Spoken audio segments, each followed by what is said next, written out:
Welcome back to your own channel Desi Dhamaka. Serial गुम है किसी के प्यार में अब वो पल आ ही चुका है जिस पल का हम सभी को बेसब्री से इंतजार था। जी हाँ, अब फाइनली ईशा और शांतनु लंदन से वापस आ चुके हैं। इतने महीनों बाद आज वो अपने बेटे ईशु और सभी से मिलने वाले हैं। अभी उनको कुछ भी आइडिया नहीं है कि सभी ईशान की जिंदगी में क्या चल रहा है। उन दोनों की शादी हो चुकी है। शांतनु ईशान को फोन मिलाता है पर लेकिन ईशान फोन नहीं उठाता और यहाँ पर ईशा भी सभी को कॉल करती है पर सभी भी कॉल पिकअप नहीं करती है। शांतनु कहता है कि आज रामनवमी है तो कॉलेज में फंक्शन होगा तो चलो वहीं चलते हैं और इन दोनों को सरप्राइज देते हैं।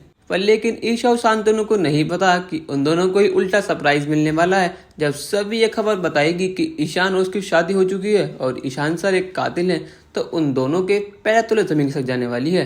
यहाँ पर ईशा और शांतनु कॉलेज तो पहुंच जाते हैं पर लेकिन सभी रोते हुए कहीं जा रही होती है तो ईशा उसे रोकती है।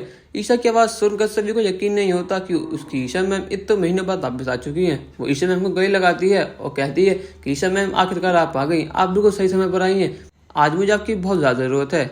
ईशा कहती है कि आखिर तेरी मांग में सिंदूर कैसा, तेरे गले में ये मंगलसूत्र कैसा, कहीं तेरे घर वालों ने तेरी शादी जबरदस्ती तो नहीं करा दी? और सभी ये सब हुआ कब? तूने मुझे इस बारे में बताया क्यों नहीं? तूने मुझे फोन क्यों नहीं करा?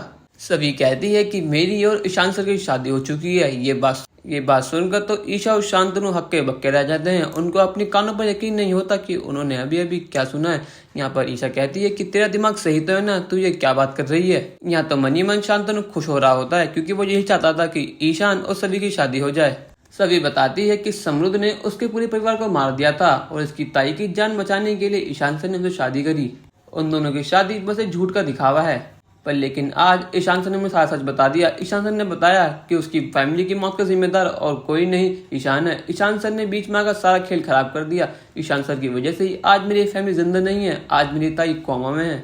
ईशा को सभी की कहीं बात पर यकीन नहीं होता। वो कहती है कि आखिर तू ठीक तो है ना, तू मेरे ईशू पर इतना बड़ा इल्जाम कैसे लगा सकती है? मेरा ईशू कभी मक्खी नहीं मार सकता, वो तेरी फैमिली को कैसे मारेगा? तुझे पक्का कोई बहुत बड़ी गलतफहमी हुई है। सभी रोते हुए कहती है कि ये सारी बातें मुझे खुद ईशान सर ने बताई हैं। शांतनु सभी से कहता है कि अब जो कुछ भी हुआ वो बहुत गलत हुआ पर लेकिन ईशान ने जो कुछ भी करा अब उसको इस गलती का भुगतान तो करना ही होगा। मैं मानता हूँ ईशान मेरा बेटा है पर जो गलती ईशान ने करी है उस गलती का भुगतान तो उसे करना ही होगा। अब उसे जेल जाना ही होगा। अब सभी को इंसाफ और कोई नहीं शांतनु ईशा दिलाने वाले हैं। वो अपने बेटे के ही खिलाफ जाने वाले हैं। शांतनु और ईशा सभी को लेकर ईशान के पास पहुंचते हैं। ईशान ईशा को देखकर कहता है कि आई आप वापिस कब आई? ईशा कहती है तू मुझे आई कहने का हक खो चुका है। अब तू मेरा बेटा ईशू नहीं रहा, अब तू एक कातिल बन चुका है। जो तूने सभी के साथ करा वो बहुत ज्यादा गलत है।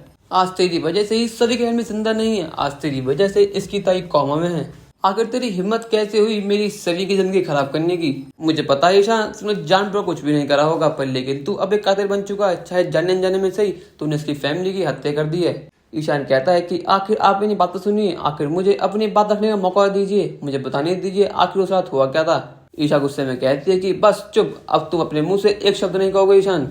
मुझे नहीं जानना उस रात आखिर हुआ क्या था, उस रात समृद्ध ने क्या करा और क्या नहीं। उस रात बस ये हुआ था कि तुमने सभी की फैमिली की हत्या कर दी।